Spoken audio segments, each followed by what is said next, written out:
Hey guys, and how's it going? So I'm doing another video, just a quick one, because I just wanted to show something that I found out with this. I don't know if anybody really remembers this engine, the Hobbytown E7, probably 1950s or 60s, I would assume, for age. I have no idea, to be honest, but I was just doing some maintenance on a couple of the engines. This one, which was the first one, and then this one, which was the Aristocraft 10-wheeler steam engine. I don't know where the shell went. Oh, here it is.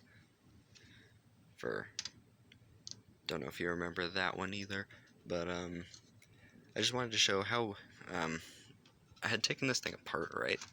And the top just comes off on it. And let's see. I don't know if there's anything you notice about this thing.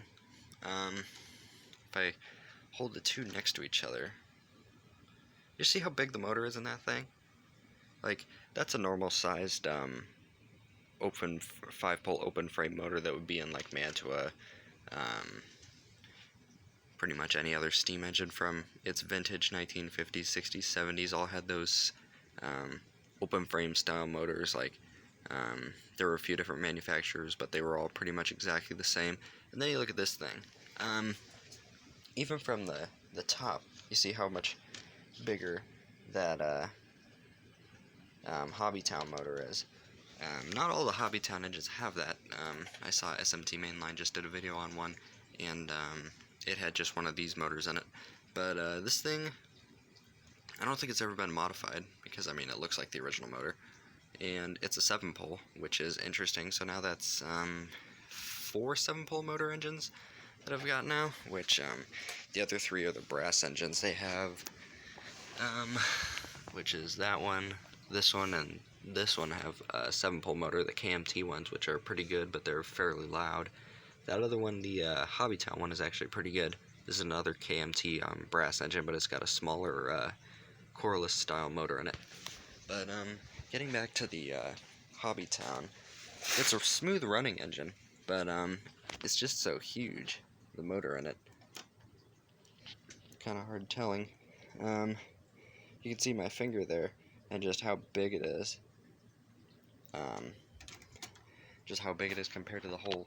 I mean, you look at how big this steam engine is here, and you look at the motor size. It's just so much bigger. I never expected that. I guess I had never taken this engine apart until now, because the shell is glued on. As you can kind of see, just glued there and there. Pretty easy to get off, actually. So, not really much of a hassle, just had to kind of pry it a little bit. But came off pretty easily, didn't break anything at all. And it's still, you can just stick the shell back on there, and it stays perfectly fine. It was just running kind of rough, so I had to take it apart and do a little bit of maintenance and cleaning, oil the rest of the motor, because I had never oiled the motor or any of these top gears on the motor. And then the Aristocraft one's also running pretty good. So I just wanted to show that. I thought it was very curious how big that motor is. But yeah, I think that's about it. I'll get these engines back up and running, and I think that's about it. So thanks for watching.